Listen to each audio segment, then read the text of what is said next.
제가 이번에 장모님의 갑작스런 죽음, 그 이전에 제 아내의 큰어머님이 먼저 양로원에서 치매로 먼저 떠나셨고, 그 다음에 이제 장모님이 사고로 떠나셨는데, 이렇게 제 아내의 가정에 두 1세대 어르신 권사님 두 분이 이렇게 떠나셨습니다. 장모님의 입간 예배를 은혜 가운데서 잘 참 하나님께 드리면서 참 감사했고요.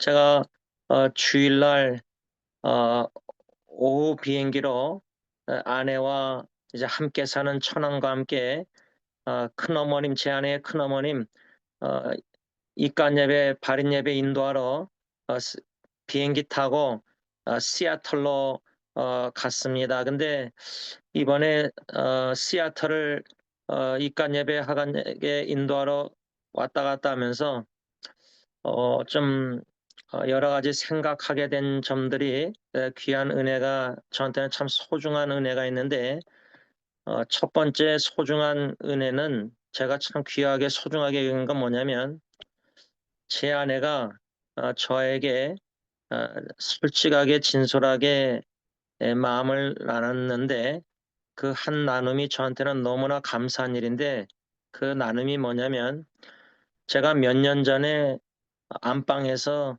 아내한테 침대에 앉아 있는 아내에게 서서 뭐라고 말했냐면 "당신은 장모님이 돌아가셔도 자유를 누릴 수 없을 것 같다." 그렇게 말을 한 이유가 있었습니다. 그 말은 뭐냐면 어머님이 장모님이 이렇게 갑자기 떠나셨는데 아내가 요번에 시애틀 왔다 갔다 하면서 저한테 비행기 안에서 뭐라 하냐면 어 당신이 그때 그 한 말을 이해를 못했 다르게 이해했더라고요. 근데 요번에 어머님이 갑자기 죽고 어머님이 안 계시는데 시아비스타에서 입간 예배 다 마치고 그 낙골함 가지고 예리하고 처남하고 운전하고 오면서 주로 운전하고 올 때 장모님이 그 시아비스타 집에서 항상 아내한테 전화하시거든요. "어디쯤 갔냐? 괜찮냐?" 걱정하시니까. 근데 아내가 운전하고 오면서 이제 어머님이 죽었으니까 낙골함에 그 뼈가루가 있으니까 전에는 계속 전화하시던 어머니가 전화가 없으니까 예를 들자면 창말 삼촌도 어 오 권사님 이렇게 항상 카톡으로 카카오톡으로 보내시는 게 좀 끊겼잖아요. 그쵸? 아내가 이제 '어머님이 진짜 안 계시구나. 많이 힘들어 오늘도 일 갔다 와서 힘이 없고 많이 힘들어하는 모습 보면서 이 힘듦이 어 하나님이 붙잡아 주셔서 유익하게 하실 텐데 그 유익이 제가 간절히 기도가 뭐냐면 요번에 아내가 깨달은 게 어머님이 돌아가셨는데 마치 어머님이 내 안에 살아 있듯이 내 internalize 그러니까 어머님은 떠나셨는데 어머님에게 평생 50몇 년 받은 영향이 안에 이게 몸에 내면화돼 가지고 어머님은 안 계신데도 자기도 모르게 그렇게 막 어머니 살아계실 때처럼 생각하고 말하고 행동하는 거를 아마 자기가 스스로 인식을 하게 된 거예요. 그게 참 저는 귀하다고 생각하거든요, 인식한 게. 그런 인식 속에서 제가 그 말을 할 때 아내가 internalize 내면화됐다, 어머니 모든 영향이. 그래서 제가 그랬어요. "내가 당신에게 몇 년 전에 어머님이 장모님이 떠나셔도 왜 자유를 누릴 수 없냐고 말했냐면 없을 것 같냐고 말했냐면 장모님의 받은 영향이 어머님이 받은 영향이 많이 내면화된 거예요." 그 말이 뭐냐면 제가 오래전에 그 타임스 매거진인가 미국 잡지 유명한 잡지 한 아리커를 읽었는데 어느 미국 백인 할아버지인데 자기 아버지가 오래전에 죽었는데도 할아버지 미국 사람이 아버지가 죽었는데도 그 영향받은 그게 내면화돼 가지고 거기서 자유를 못 누리는 거예요. 그 말은 뭐냐면 우리 부모님들이 저도 이젠 딜런예리 예언이나 이제 며느리까지 있는데 부모가 자녀에게 예수님의 사랑으로 사랑하면서 선한 영향력을 끼치면 좋은데 성령님이 선한 영향을 반드시 분명히 끼쳤다고 저는 믿어요. 그런데 동시에 우리가 성령 충만하지 못해서 인간의 본능 속에서 안 좋은 나쁜 영향을 자녀들에게 끼친 게 분명히 있거든요. 근데 부모님들이 자녀에게 신앙의 유산을 남기고 이제 죽고 싶다고 기도하고 다 하시지만 안 좋은 영향, 나쁜 영향, 상처나 아픔이나 뭔가 자녀에게 안 좋은 영향 끼친 거를 부모님들이 인식을 못하고 또 자녀하고 또 그렇게 뭐 솔직하게 대화한 적도 없고 자녀도 또 부모에게 그렇게 안 좋은 영향을 뭐 말 못하는 경우도 많고 그러다 보니까 이게 부모님은 부모님대로 자녀에게 안 좋은 영향 끼친 게 내면화된 게 뭔지 모르고 짐작은 하겠죠, 추측은. 아, 얘가 나 때문에 우리 부부관계 때문에 이런 영향을 받아서 얘가 이런가 보다 이런 추측은 하지만 확인은 못하죠. 또 자녀들의 입장에서도 이제 부모에게 또 그런 대화할 관계도 쉽지 않을 거고요. 그래서 저는 오늘 이 마지막으로 요한복음 8장 32절 본문 말씀 중심으로 과거로부터 자유를 누리는데 헌신해야 합니다 할 때 이 마지막 오늘 말씀을 받을 때 저 같은 경우도 아빠로서 딜런 예리 예은이에게 혹시 아빠 엄마가 갈등하고 싸우고 다투고 옛날에 이런 여러 가지 일들 속에서 안 좋은 영향을 나쁜 영향을 애들에게 끼쳤을 텐데 그래서 제가 애들한테 자주 얘기하는 게 이젠 아빠는 불완전한 아빠고 죄가 많고 너희들한테 미안한 마음이 있고 또 사과도 했고 또 애들한테도 혹시 아빠에게 그 resentment, bitterness, 원망이 쓰라림이 있는지 제가 어, 각자 한 명 한 명씩 다 물어보고 대화하고 제가 왜 이런 작업이랄까 이런 가정사역에 이것이 중요시 여겨서 했냐면 저는 아이들 사랑해서 주님의 사랑으로 사랑해서 어, 아빠 어, 죄로 말미암아 부부 관계에서 아이들이 보고 듣고 여러 가지 안 좋은 영향이 어, 내면화돼서 어, 감정적으로 불안과 여러 가지 정신 애들을 장애인을 만들면 안 되니까 그래서 사과하고 사과하고 용서를 구하고 화해하고 근데 딜런 같은 경우는 어, 오히려 은혜를 베풀어요. 제가 볼 때는 예리 예언이도 예리는 이제 솔직히 얘기하더라고요. 예, 엄마 아빠 싸운 다음에 아빠는 자기한테 엄마는 자기한테 따로 얘기한 게 얼마나 제가 큰 죄를 범했는지 부부 싸움은 부부에서 하나님 앞에서 해결해야 되는데 자식들에게 얘기하면 안 되는데 어, 이게 예리는 솔직히 얘기해줘서 좀 사과했고요. 예언이도 뭐 없다고 하는데 아직은 자세히 모르겠어요. 이번에 또 멕시코 오아카 가면서 대화하면서 어떤 성령님이 역사 대화하게 할지 모르겠지만 오늘 말씀을 받을 때 우리가 아빠로서 엄마로서 부부관계에 먼저 우선순위로 용서 구할 것 용서할 것 다 과거에 쌓인 것들 다 화해하고 용서 구하고 용서하고 화해하고 기억지도 말고 그 다음에 이제 부부가 그렇게 한 다음에 부모가 자녀하고 과거로부터 우리 자녀들이 자유를 누리도록 우리가 죽는다고 끝나는 게 아니에요. 여러분 이제 죽으면요. 기회가 없어요. 자녀들하고 용서 구하고 대화해서 화해하고 과거로부터 자녀들 자유 누리도록 뭔가 사과할 기회도 없어요. 그 죽으면 끝이 아니에요. 이젠 제 안에는 이젠 뭐 장모님이 안 계시니까 이젠 성령 하나님이 강권적으로 역사하셔서 자유케 하셔야지 인간의 힘으로는 내면화된 그 영향들, 안 좋은 영향들 자기도 모르게 원치 않게 자꾸만 말하고 행동하고 생각하는 거 이거 여러분 저는 참 심각하게 생각하는데 아내가 그걸 인식하고 깨닫게 됐다는 거예요. 이번에 시야를 왔다 갔다 하면서 대화하면서 저한테 그걸 나눴을 때 저는 너무 감사하고 기쁘고 요한복음 8장 32절 기도를 응답하고 계시는구나. 주님이 진리를 알지니 진리가 너희를 현영이를 자유케 하리라. 오늘 마지막 말씀은 과거로부터 진정 자유를 누린 성경 인물을 묵상하려고 하는데, 그 성경 인물은 창세기에 나눈 우리가 잘 아는 요셉이라는 인물입니다.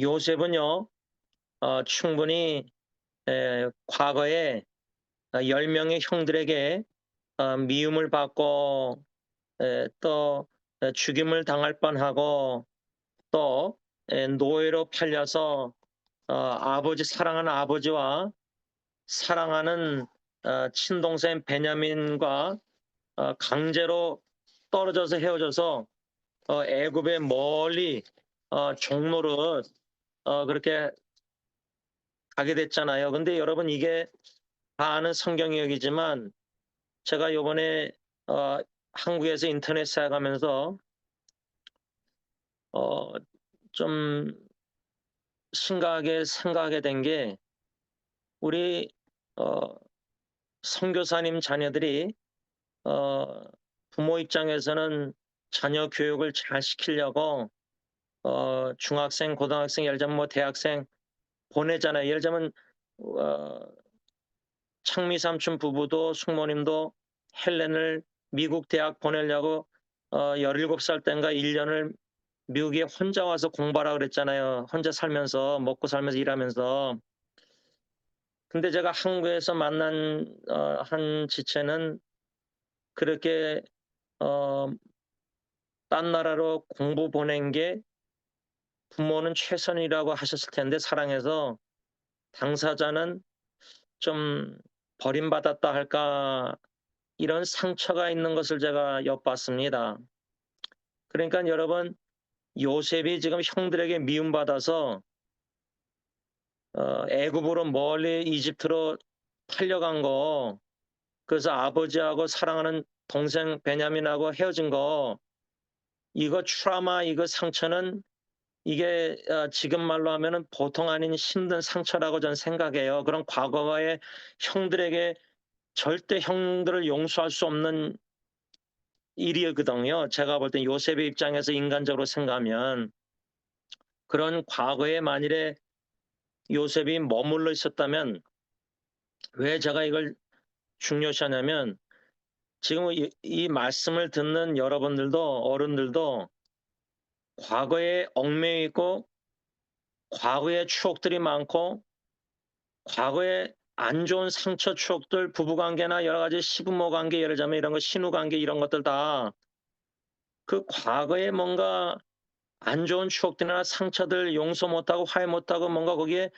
머물러 있다면은, 요셉이 만약 그렇게 과거에 10명의 형들의 상처 뭔가 죽이려고 이런 데 머물러 있었다면은 요셉은 자유를 누릴 수가 없었습니다. 아무리 애굽의 총리가 돼서 지위가 높아지고 부경을 누려도요, 형들을 만났을 때 복수해서 감옥에 쳐넣었던 죽였을 거예요.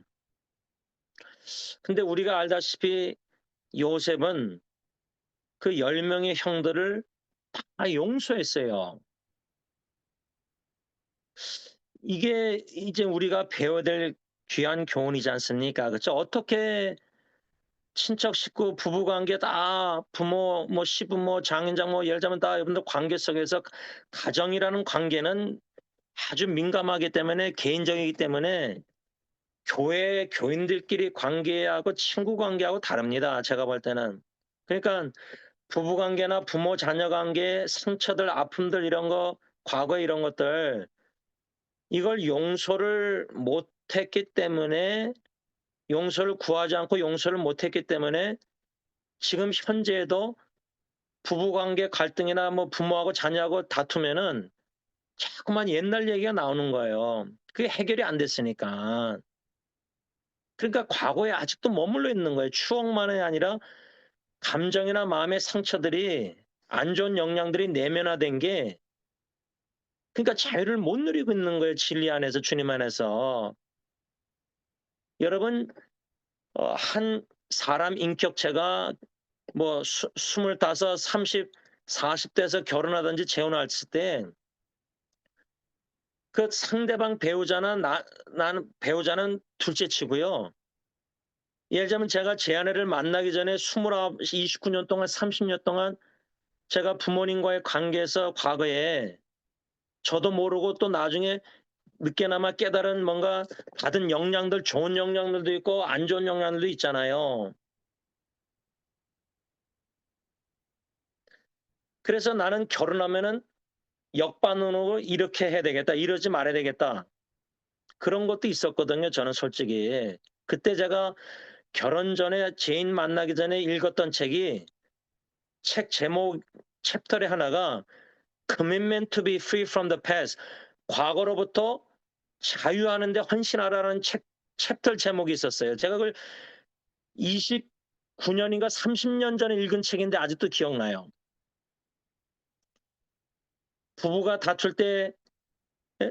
과거 얘기 자꾸만 상처 입었던 얘기를 하는 거는 그때그때 서로 화해하고 용서 구하고 안 했기 때문에 미해결 문제가 쌓여있기 때문에 현재에도 자유를 누리지 못하고 과거 얘기가 안 좋은 얘기가 자꾸만 나오는 거예요. 근데 요셉은 그러지 않았거든요. 그러면 이 말씀을 들을 때, 야, 어떻게 요셉, 이 성경 이야기는 내가 다 아는 성경책의 이야기인데, 어떻게 요셉이 과거에 머물러 있지 않고 형들을 10명을 복수할 기회가 아버지 죽고 야곱 죽고 형들이 두려워서 막 그럴 때 죽이면 되는데, 오히려 두려워하는 형들을 간곡히 위로했다는 거예요. 근데 수동적으로 용서는 간곡히 위로인데 제가 볼 땐 능동적으로 용서는 뭐냐면 요셉은 위로만 한 게 아니라 형들을 두려워 떠는 형들과 자녀들 가정 후손들을 다 먹여 살리겠다고 약속을 해요. 아니 여러분 원수라 할 때 부부싸움 하면은 뭐 부인들이 남편한테 왼수덩어리라 그러잖아요. 왼수덩어리요. 뭐 남편도 아내 왼수덩어리라 그럴 수 있잖아요. 제가 한국에서 참 많이 힘들었는데 그중에 하나가 이제 부부 갈등이 많았는데 토요일 날 사역 다 마치고 오후에 피곤한 마음으로 왔는데 아내가 막 그러니까 아내는 저를 기다린 거예요. 너무 힘들었던 거예요. 그걸 제가 그때는 몰랐어요. 왜 아내가 저렇게 막 저렇게 쏟아낼까? 힘들어서 사랑해 달라고 이렇게 그걸 모르고 계속 쏟아내니까 제가 부엌에 식탁에 앉아서 리빙룸에서 쏟아내는 아내를 쳐다보면서 속으로 하나님 앞에 하나님 제가 저 여편네 사랑 못하겠습니다. 도와달라고 그렇게 기도했거든요. 그런 갈등들 속에서 28년 지금 부부관계 왔을 때 만일에 저나 제 아내가 과거에 한국에서 뭐 싸웠던 이야기 자꾸만 기억하고 지금 뭐 갈등할 때 막 옛날 거 끄집어내서 그때 당신 그랬지 하고 막 하면은 그거는 그렇게 말하는 당사자도 불쌍한 거고요. 자유를 못 누리는 거고 과거에 머물러 있는 거고 그렇게 만든 남편 책임이 더 큰 거죠. 요셉은 어떻게 과거에 머물러 있지 않고 그렇게 자유를 누려서 상처 입은 치유자로 오히려 형들을 다 치유하는 뭔가 위로하고 다 먹여 살려준다고 약속해서 실제로 110세, 요셉이 110세에 죽거든요. 근데 그 형들이 아버지 야곱하고 애굽에 내려온 그 기간이 있거든요. 그러니까 그냥 1, 2년, 3년, 10년 뭐 이렇게 아니라 그래도 제가 지금 계산한 걸 까먹었는데 10몇 년인가 20년 하여튼 더 되죠. 뭐 몇십 년 동안 그 형들을 다 먹여 살리고 후손들을 했는데 그렇게 진정으로 과거의 자유를 누리는 상처 입은 치유자로 원수 같은 형들 식구들까지도 꼴 보기 싫을 텐데 어떻게 주님의 사랑으로 그렇게 다 먹여 살리고 돌보고 위로하고 다 그렇게 해요. 아니 12형제 중에 막내는 베냐민인데 11번째 요셉이 10명의 형들을 다 먹여 살리고 모르겠어요. 뭐 창미 삼촌이 창만 삼촌이 형들을 누나들을 다 먹여 살리시고 다 도와주시고 이러자면 그 사랑을 어떻게 요셉이 자기를 해하려고 죽이려고 했던 구덩이에 집어넣고 노예로 판 형들을 그렇게 사랑할 수 있었을까? 용서를 다 하고 과거에 머물러 있지 않고. 저는 그 비결이 예, 창세기 50장 20절에 있다고 생각합니다. 이 말씀만 묵상하고 마치려고 하는데, 아버지 야곱이 죽었으니까 이제 형들이 두려운 거예요. 요셉이 이제 애굽 총리니까 이집트 총리니까 권력이 있으니까 힘이 있으니까 복수할 거라 두려웠겠죠, 당연히. 그때 요셉이 형들에게 당신들은 나를 해하려 하였으나 하나님은 그것을 선으로 바꾸셨다. 이겁니다. 이게 비결이에요. 제가 아내하고 결혼식 동부장로교에서 했을 때 결혼 예배 가운데 마치 아내를 처음 만나서 결혼할 때까지 6개월이 비디오 테이프가 뒤로 빠꾸로 돌려서 6개월 비디오가 생각들이 싹 스쳐가는데 예배 시간에 그때 생각난 말씀이 스쳐가면서 생각들이 6개월 생각 시편 34편 8절 말씀을 성령님이 생각나게 하셔서 영어로 Taste and see that the Lord is good. 하나님의 선하심을 맛보할지어다. 야, 나 같은 사람이 아내 만나서 6개월 만에 결혼한 거, 약혼하고 결혼한 거 하나님의 선하심을 맛봤거든요. 그리고 실제로 여러분 장모님 죽음이요. 갑작스러운 죽음. 물론 많이 놀랬지만 또 아내하고 짧게 몇 초라도 몇 분이라도 꼭 포용하고 엉엉 울었지만 제가 왜 하나님은 선하시다 항상 설교하고 왜 간증했냐면 저는 장모님이 죽으신 후에 어떤 성령님이 마음을 주셨냐면 하나님은 선하시다. 로마서 12장 2절 제가 설교한 대로 하나님의 뜻은 선하시다. 로마서 8장 28절 장모님의 갑작스런 죽음을 통해서도 하나님은 합력해서 선을 이루셨다. 그 선이 뭐냐? 하나님은 장모님을 구원하셨다. 이렇게 묵상하게 됐어요. 장모님이 죽으셨는데 하나님의 선하심을 맛보게 된 거예요. 사위가. 그래서 감사 찬양 간증하게 된 거예요. 하나님의 선하심을 맛보면요. 인생의 나오미처럼 남편 두 아들 다 죽어도요. 욥처럼 10명 다 죽고 재산 다 잃고 자기 병들어도요. 원망 안 하고 예배 드려요. 다윗이 금식하며 밧세바하고 간음해서 동침만 하게 나단이 죽는다 그러면 죽을 건데도 그렇게 금식기도 하면서도 죽은 걸 알았을 때 옷을 갈아입고 씻고 성전에 올라가서 예배드려요.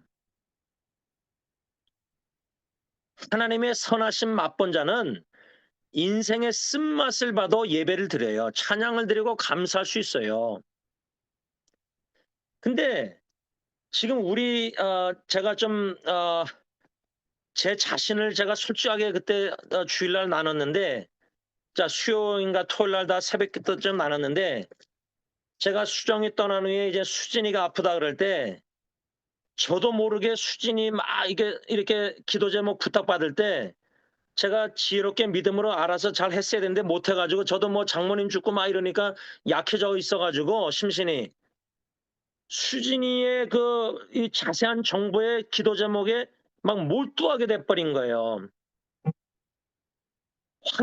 상황과 환경으로 하여금 나를 지배하지 못하게 했어야 되는데 말씀과 하나님의 선하심을 믿고 선하신 뜻과 합력의 선이란 믿음으로 그 기도 제목이나 모든 글들을 읽고 상황을 다 믿음의 눈으로 바라봤어야 되는데 그 상황으로 하여금 나를 지배해서 거기에 빠져들게 만든 거예요. 이거는 제 생각이니까 여러분들 그냥 개인적 지원 목사의 생각으로 그냥 들으시면 되는데 한 예를 솔직하게 나누는 건데 만일에 장모님의 갑작스러운 죽음이나 지금 장모님 죽은 후에 여러 가지 형제들의 일이나 또 큰어머님 아내 큰어머님의 남은 식구 4명 뭐 큰아들도 보니까 2015년에 죽었더라고요. 그러니까 그 식구, 그 4명 식구를 생각해도 제가 좀 기도 제목이 있거든요. 지금 염려스러운 일들이 많아요. 그런데 그런 상황으로 하여금 나를 막 이렇게 막 거기에 늪에 빠지듯이 막 빠뜨릴 때에 사탄이 그것도 역사하거든요. 이런 어려운 상황, 위기 상황들, 힘든 상황들이 그 상황에 몰두하지 말고 믿음의 주 온전케 하시는 주님을 바라보고 믿음의 눈으로 상황을 바라봐야 되는데 주님을 바라보지 않고 상황에 제가 빠져버린 거예요. 여러분, 그러니까 우리가 기도 제목 나눌 때도 그 기도 제목을 받을 때 받는 자가 어떻게 믿음으로 하나님만을 바라보고 믿음으로 받아들였어야 되는데 제가 지금 어, 지금은 괜찮은데 그때 지난주까지만 해도 심신이 지치고 막 여러 가지 그래가지고 연약해진 상태니까 얼마나 사탄이 공격하기가 쉬워요. 이런 일들이 앞으로 비일비재할 텐데 가정 친척이나 교회나 여러 가지 사랑하는 사람들 요셉처럼 가정에서 형제들과의 미움이나 뭐 죽이려고 하고 여러 가지는 해하려고 하는 상처나 이런 아픔이나 여러 가지 다 그 현실은 사실인데 형들이 죽이려고 했으니까 해하려고 했으니까